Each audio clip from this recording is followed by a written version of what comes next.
their activities. And one of those activities is to make sure that they work with the communities and they work with the parents to leave those daughters of theirs to complete a basic education of good quality. Well, when compared to Boeram Lower Basic School, where we visited, the story here is more encouraging in terms of the enrollment rate. The authorities here are optimistic that if more hands are put on deck, the story is likely going to be different in years to come in terms of more enrollment for both boys and girls. Ibrahim Balde reporting for Grts from Galemanda in the Central River region. Meanwhile, the people of the Central River region have begun mobilizing resources for the much-anticipated National Youth Conference and Festival scheduled to take place next month in Janjanbureh in the Central River region. Speaking in an exclusive interview with GRTS's Ibrahim Balde, Governor Ganya Toure said everything is being done to ensure a hitch-free NACOF 2012. This year, CRR is going to host NACOF, and what we said in Mansokonko and in Farafenye and in KMC was that when CRR hosts NACOF, it's going to be a NACOF with a difference, and we are highly prepared. Even yesterday, we had gathered everybody. Everybody is on the move now. Like all our pledges that we made, like we said that we are going to make sure that CRR is going to give 11 bulls that we have gathered is in place. Or the logistics, what we are supposed to do, we have done everything. We are just waiting for the time, and that we rest assured that we are fully prepared, and we will make sure that it's going to be a NACOF with a difference. Yeah. Ganya Toure, Governor Central River Region, talking to GRTS's Ibrahim Balde about preparations for one of the biggest youth programs scheduled to take place in his region before the 14th to the 22nd December. The Minister of Finance and Economic Affairs on Friday completed a 3-day visit to government project sites in the country. The countrywide tour availed to Minister Abdul Koli the opportunity to see how government projects are faring. Mamaja accompanied the minister and delegation, and this is a report. It has been a 3-day of learning and experience for the Finance and Economic Affairs Minister Abdul Koli and his team of experts who wants to ascertain, apart from the written documents in the office, to the real activities on the ground. Hence, this visit to know how government projects are managed. As the saying goes, seeing is believing. The tour also availed the Finance Minister and delegation the opportunity to assess the likely impact of various intervention projects on the lives of ordinary people and communities they are meant for. At the end of the day, when you take a decision or you formulate a policy, it's supposed to benefit the ordinary Gambians. But if those Gambians for which policies are formulated are not benefiting, then those policies are a failure. And how do you know that they are a failure? By coming out and talk to those people that are concerned, and that's what we have done in the past 3 days. Day 1 on the tour began at the Kembujen NYSS Nyanibere Farms, where Minister Koli and delegation were received by the Youth and Sports Minister, who took them round the 1,500-hectare banana plantation farm.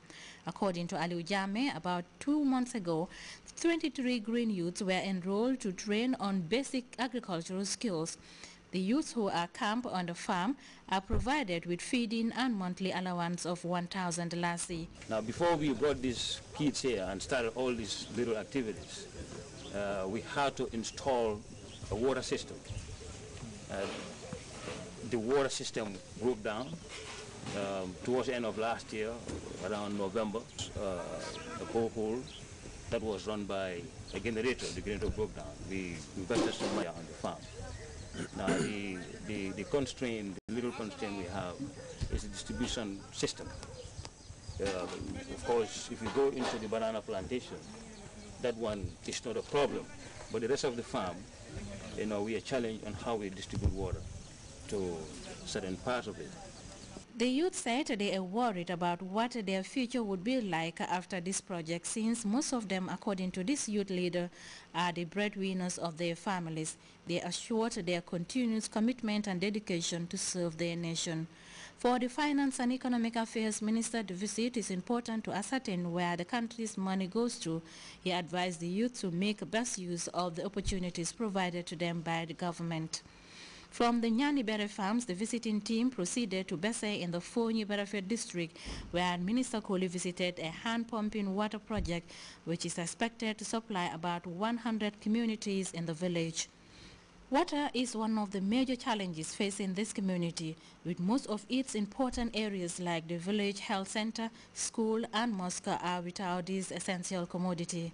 The villagers appeal to the authorities to position the pumps closer to the community, as most of the facilities are not strategically located.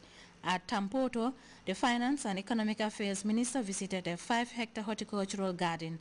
This low-land development project, cultivated by the village women, is constrained with inadequate water supply. The women's cooperative and participation earned them a commendation by the project coordinator, Famara Baji. Medina Sancha Visaka project, one of the successful Visaka projects in the country, form part of the minister's itinerary. The villagers who depend on farming for survival said they will appreciate it if government could provide them a market to sell their groundnuts after harvest. As the groundnut trade season fast approaches, the Finance and Economic Affairs Minister assured government's preparedness to buy groundnuts from the farmers. Although the Gambia has a free market policy, the government says Minister Koli is only responsible for those that sell groundnut to them. At the Pakalinden Rice Project, the minister and his team had to walk a long stretch to see the local bridge linking the 132-hectare rice field cultivated by more than 150 women rice farmers in Pakalinden and its surroundings. The bridge, which is under construction, is the collaborative effort of the community of Pakalinden and Piwam.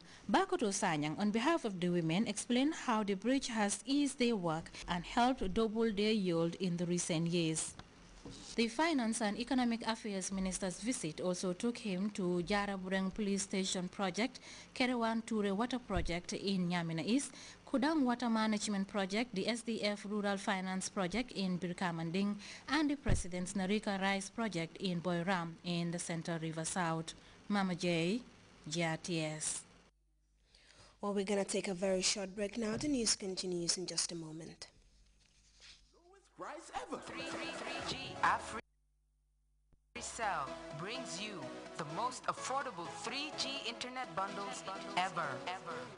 Get your AfriCell Extreme 3G internet service for as low as $15 is only. AfriCell 3G bundles starting from 50 megabytes up to 12 gigabytes. 12 gigabytes bundle for a tariff as low as $5 per megabyte. And all bundles are valid for 30 days. AfriCell Extreme 3G service for as low as $15. To subscribe, please dial 120 and choose from the available 3G bundles. For more info, call 113. AfriCell Extreme 3G service. For as low as 5 buttons per megabyte, stay connected to AfriCell's 3G network. AfriCell. When we say Extreme 3G, it is truly extreme.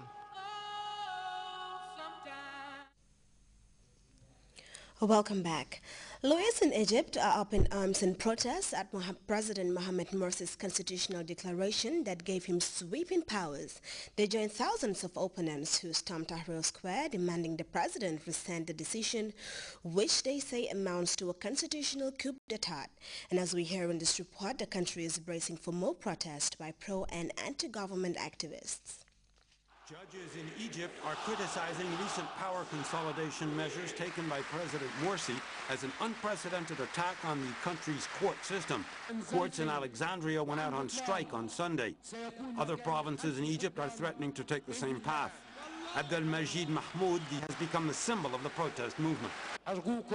I urge you to accept my sincere gratitude over your stance in defending the independence and prestige of the judiciary. This is the first major domestic crisis for President Mohamed Morsi.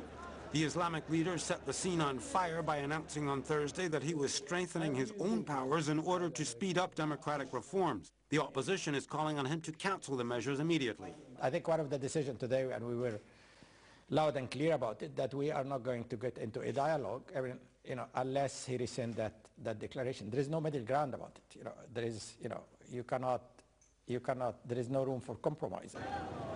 Tents have once again appeared in Tahrir Square, which has turned into a campground.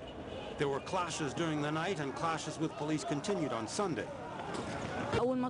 Our main goal is to get these measures